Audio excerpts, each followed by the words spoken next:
ये जो हासा भाषा जाति धर्म इज्जत आबादी रोजगार चासबास को उसको बचाना पड़ेगा। अधिकांश ग्राम प्रधान अनपढ़ हैं, पियक्कड़ हैं, संविधान कानून कुछ जानते नहीं, लेकिन आदिवासी अभी भी पत्ता दातून लकड़ी बेच रहा है, हाड़ियां बेच रहा है, दारू बेच रहा है, माटी काट रहा है, पत्थर फोड़ रहा है, रेजा कुली का काम कर रहा है।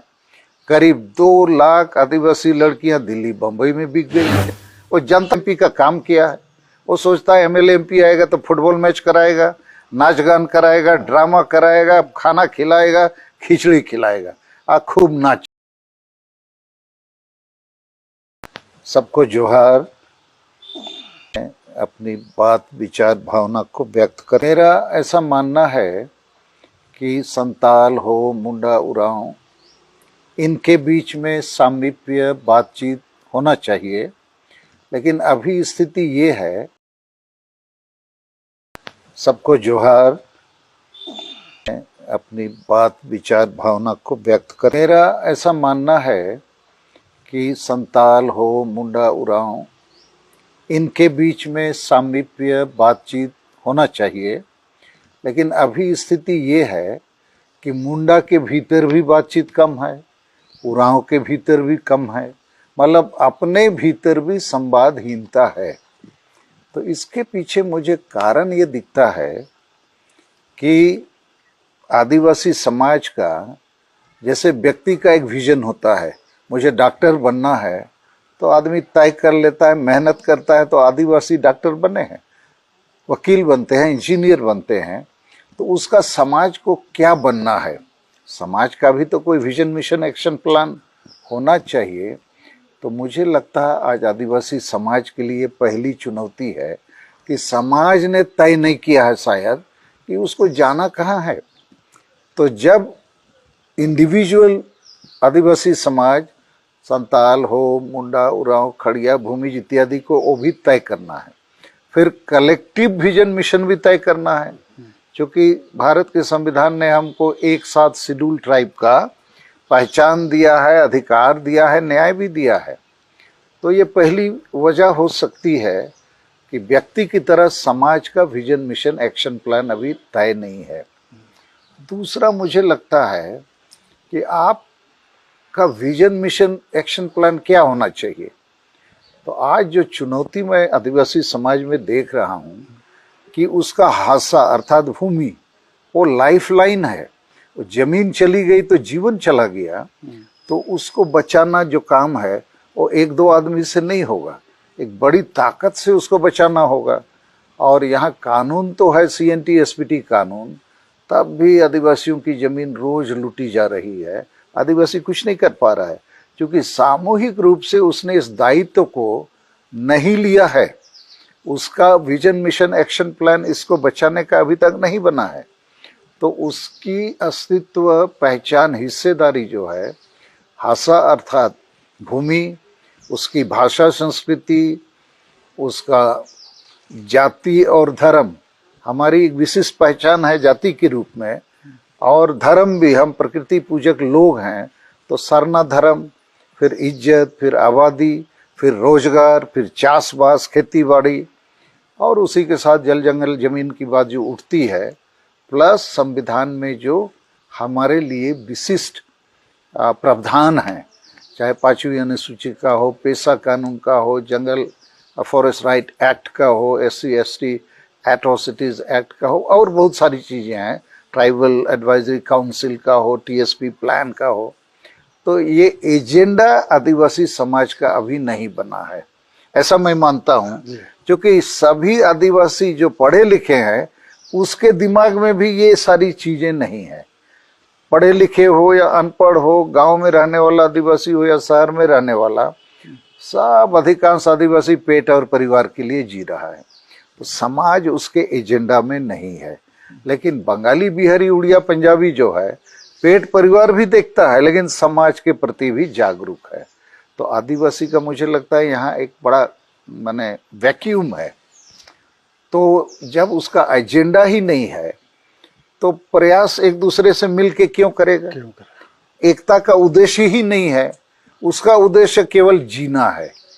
प्रतिष्ठा के साथ जीना, डिग्निटी के साथ, सामूहिकता के साथ, बड़े एजेंडा के साथ, ऐसा वो नहीं कर पा रहा है। और इसी का नतीजा है झारखंड राज्य बने अभी 22 साल घुसने वाला है, लेकिन इस राज्य में उसको मालिक बनने की जगह वो भिखारी बना हुआ है। माने राज भी मेरा है, मेरे लिए बनी है, हमको यहाँ आगे बढ़ के सारी चीजों पर दखल अंदाजी करनी है, क्योंकि मेरे लिए बनी है, हमने मांगा था राज। और हमारे पड़ोस में जो बिहारी, बंगाली, उड़िया उपराष्ट्रीयता के लोग हैं वो विरोध करते थे, वो विरोध करेंगे, स्वाभाविक है। अब बिहार काट के झारखंड बनाइएगा, उड़ीसा बंगाल का कुछ क्षेत्रों को मिलाइएगा, तो वो ठीक समझता है, लेकिन जिसके लिए राज बना है वो अभी तक नहीं समझा है। तो एकता की कमी, विजन की कमी, मिशन की कमी और एक्शन प्लान की कमी, तो राज पाके भी हम एक प्रकार से बेकार साबित हो रहे हैं। और उसी प्रकार एक बड़ी भाषा, आदिवासी की शायद सबसे बड़ी भाषा जो संताली है, हम लोगों ने संघर्ष किया और 8वीं अनुसूची में इसको शामिल कराया। वो भी बने अभी करीब 20 साल हो रहा है, 22 दिसंबर 2003 को ये शामिल हुआ। तो भाषा 8 शेड्यूल में है, अर्थात राष्ट्रीय मान्यता प्राप्त है। देश में अभी 22 भाषाओं को ये मान्यता मिली है, लेकिन उसके बावजूद संताली भाषा से ना पठन पाठन हो रहा है, ना सरकारी काम में उपयोग हो रहा है, ना इससे नियोजन अर्थात नौकरी मिल रही है, ना ये भाषा सिनेमा, टेलीविजन, खबर कागज, मीडिया या व्यवसाय, कहीं इसकी कोई उपयोगिता सिद्ध नहीं हो रही है। लेकिन सरकार क्या करे, हम भी खुद नहीं चाह रहे हैं। तो इन कारणों से मुझे लगता है महादेव जी का जो सवाल है, हम क्यों एक दूसरे के करीब नहीं हैं। 50 के दशक में जब रघुनाथ मुर्मू जो संताली भाषा की लिपि ओलचिकी का निर्माण किया और उरांव भाई लोग उसको धूमकुड़िया से उनको सम्मानित किया, तो छोटी बात नहीं है ना। बिल्कुल। एक दो बड़ी जाति समूह एक दूसरे के साथ मिले हैं, एक दूसरे को अप्रिशिएट कर रहे हैं, तो ये बहुत अच्छा गेस्चर है, अभी होना चाहिए। मैं अभी इतना ही कह सकता हूँ। तो ये सवाल है कि इतनी सारे सवाल हैं, तो ऐसा हम ये आदिवासी क्या करें? आज तो हमारा टेक्नोलॉजी भी बढ़ गया, हमारा कम्युनिकेशन का जो मीडिया है वो भी बढ़ गया। पहले की तुलना में हम हर तरह से ज़्यादा संवाद कर सकते हैं, बात कर सकते हैं हर तरह से। तो ऐसा हम क्या करें, कौन से कार्यक्रम करें कि हम जो बिखरे हुए हैं, हमारा समाज जो अलग अलग समाज है, कैसे क्या क्या करें? आपने एजेंडा वगैरह के बाद कौन कौन से मुद्दों को लेके किस किस तरह से हम लोग क्या एक्शन प्लान करें कि हमारी एकजुटता और अधिक बढ़े, और जिस राज्य में हम मालिक होना था वहाँ नौकर बने हैं, तो उस स्थिति में कैसे परिवर्तन लाया जा सकता है? ठीक है, जहाँ तक मेरी समझ है, आदिवासी समाज को 3 चीज़ों पर अटेंशन देना चाहिए। पहला तो ये जो हासा भाषा, जाति, धर्म, इज्जत, आबादी, रोजगार, चासबास को उसको बचाना पड़ेगा। वो नहीं बचाएंगे तो आदिवासी विलुप्त हो जाएंगे। जैसे दुनिया भर में यूनाइटेड नेशन का आंकड़ा है, करीब 7000 भाषाएं अभी भी हैं, जिसका 40% विलुप्त होने वाला है जल्दी ही। और विलुप्त होने वाली भाषाओं में आदिवासी भाषाएं नंबर 1 में है। तो आपकी भाषा ही खत्म हो गई तो आपका संस्कृति, आपका इतिहास, सब चीज़ खत्म हो जाएगा। तो हमें उस एजेंडा के रूप में उन चीज़ों को चिन्हित कर लेना चाहिए। नंबर 1, उसकी चर्चा समाज में होनी चाहिए। खाली पेट और परिवार को पालने से आपका समाज नहीं बचेगा। समाज को बचाने के लिए आपको उन एजेंडाओं को समझना पड़ेगा। दूसरी बात, उसको यदि आप सचमुच बचाना चाहते हैं तो आपको समाज में एक बड़ी एकता, बृहद एकता का निर्माण करना होगा। सब लोग मिल बैठ के उन चीज़ों को अप्रिशिएट करना होगा। और बड़ी एकता बनाना है तो समाज में जो कमजोरियां हैं, बुराइयां हैं, कुप्रथाएं हैं, उसको आपको दूर करना पड़ेगा। जैसे आदिवासी समाज में ये नशा का दौर, इतना नशापन है, वो आदिवासी समाज का एक परिचय जैसा बन गया है कि आदिवासी पी पा के मताल है, जमीन लुटा रहा है, घर लुटा रहा है, लेकिन होश में आता नहीं। दूसरा उसके समाज में अंधविश्वास, डायन के नाम पर हत्याएं रोज हो रही हैं। तीसरा है कि वो ईर्ष्या द्वेष के जंजाल में फंसा हुआ है। 4 नंबर, वो जब भी वोट आता है वो वोट को हड़िया दारू चखना रुपये पैसों में बेचता है, तो सही जनप्रतिनिधि को चुनता नहीं है। वो वोट के मतलब विकास, वोट के मतलब अधिकार न्याय वो नहीं जानता है। वो जानता है वो वोट आ गया माने खाना पीना नाचना गाना मौज मस्ती करना है। तो ऐसी स्थिति में जी रहा है। और उस आदिवासी समाज में अभी हम लोग जिस पर काम कर रहे हैं कि आदिवासी समाज गाँव में बसता है, और गांव की व्यवस्था में हम लोग का संरचना ये है कि हर एक गांव में आदिवासी समाज का एक प्रमुख होता है, जिसको आप ग्राम प्रधान बोल सकते हैं। हो समाज में, संताल में, मुंडा में, उरांव में, खड़िया में, सब में है। तो अभी हम चूंकि पुरानी प्रथा, परंपरा और रूढ़ियों से बंधे हुए हैं, तो हमारा ग्राम प्रधान जो होता है वो अभी वंश परंपरागत है। वो डेमोक्रेटिकली इलेक्टेड नहीं है या सिलेक्टेड नहीं है, जबकि होना चाहिए कि गांव के सभी लोग मिलकर, स्त्री पुरुष मिलकर ग्राम प्रधान का चयन करते। तो अभी वंश परंपरागत के कारण से अधिकांश ग्राम प्रधान अनपढ़ हैं, पियक्कड़ हैं, संविधान कानून कुछ जानते नहीं, देश दुनिया की खबरों से बेखबर रहते हैं। तो संविधान, पार्लियामेंट क्या है, सरकार क्या है, एमएलए एमपी का काम क्या है, हमारा अधिकार क्या है, कुछ समझते नहीं हैं। और नासमझी के कारण, नशा आदि के कारण गांव का एक प्रकार से कब्जा हो गया है दलालों के द्वारा, मातालों के द्वारा। तो गांव में अच्छे लोग भी हैं, पढ़े लिखे लोग भी हैं, डर से चुपचाप रहते हैं। कौन है माताल और दलालों से झगड़ा करेगा, लड़ेगा। तो इन चीज़ों में सुधार बहुत ज़रूरी है अभी इमीडिएट। तो इस पर हम लोग काम कर रहे हैं। और एक बात हम कंसेप्ट के रूप में कहना चाहेंगे, आदिवासी या किसी भी समाज को भारत देश में कुछ प्राप्त करना है ज़्यादा लोगों के हित के लिए, तो 3 ही तरीके हो सकते हैं मेरी समझ से। एक तो है कि जन एकता के आधार पर एक जन आंदोलन जो शांतिपूर्ण हो, संवैधानिक हो, ये मार काट तीर तलवार वाला नहीं।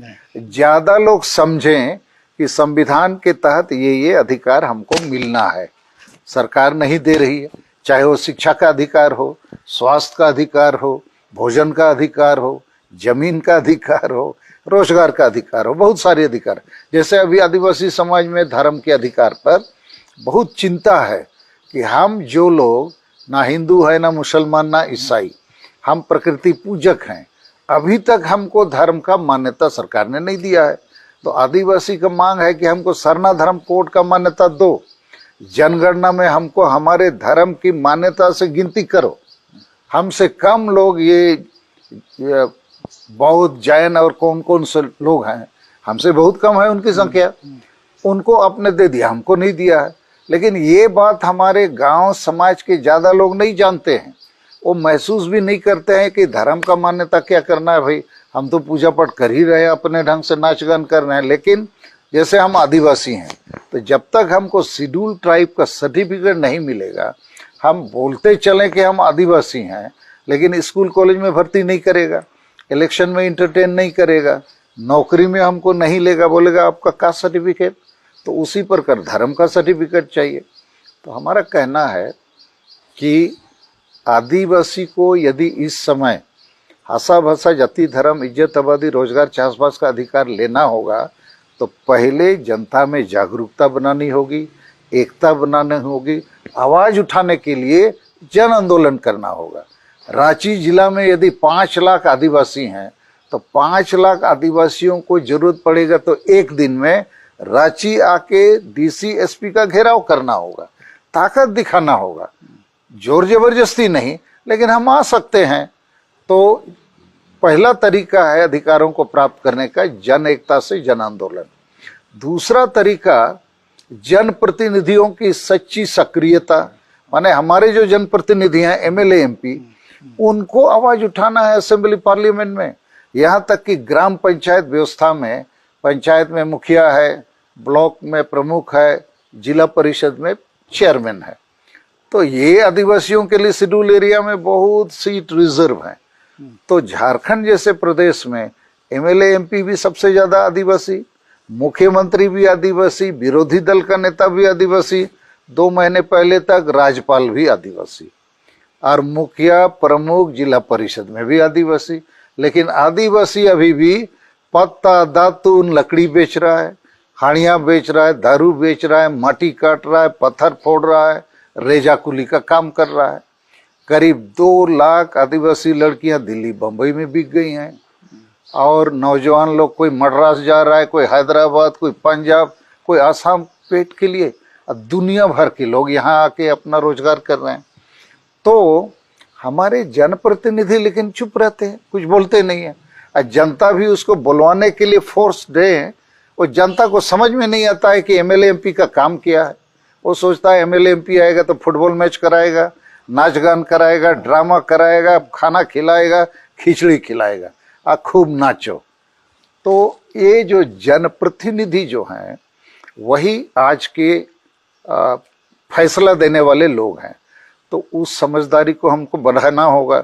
जैसे अभी हाल में 1 सप्ताह पहले ही नेतरहाट फील्ड फायरिंग रेंज के लोग 175 किलोमीटर करीब पैदल चले, धूप में, पाँव में छाले पड़ गए, और राज्यपाल को ज्ञापन दिया। तो पैदल चले हजारों लोग, ज्ञापन दिए राज्यपाल को, लेकिन उन्हीं क्षेत्रों से जो आदिवासी एमएलए एमपी वो कुछ नहीं बोले और चुप थे, चुप ही रहेंगे। अरे भाई, आपको सब लोगों ने चुन के भेजा है, वो पैदल क्यों चलेंगे? आप क्यों नहीं बोलेंगे? बिहार में, बंगाल में, उड़ीसा में ऐसा कुछ नहीं हो रहा है।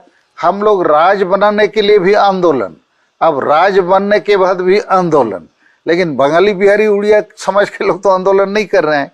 उसके एमएलए एमपी ही उनकी भावनाओं को, उनकी जरूरतों पर आवाज उठाते हैं, फैसला करते हैं, सरकार उनकी है। तो दूसरा तरीका ये हुआ। और तीसरा है कि न्यायपालिका, अर्थात बड़ी जो चीजों को हासिल करना है, तो एक उपाय तो जन आंदोलन का है, दूसरा उपाय जनप्रतिनिधि का है, तीसरा उपाय न्यायपालिका का है। लेकिन न्यायपालिका में आदिवासी भावना, विचार, तकलीफ को समझने वाले लोग कम हैं, तो हम वहां पर उम्मीद नहीं कर सकते हैं। हो गया तो हो गया, नहीं तो नहीं होगा। लेकिन जनसंख्या हमारी इतनी ज्यादा है अभी भी, उनमें समझदारी और एकता थोड़ी बन जाए तो हम जो चाहते हैं वो मिलेगा। क्योंकि हम ज्यादा कुछ किसी से लूट के लेके नहीं चाह रहे हैं, मेरा जो हिस्सा है वही हमको नहीं दिया जा रहा है, चाहे सीएनटी एसपीटी कानून के रूप में हो, या भाषा के अधिकार, जमीन के अधिकार इत्यादि, रोजगार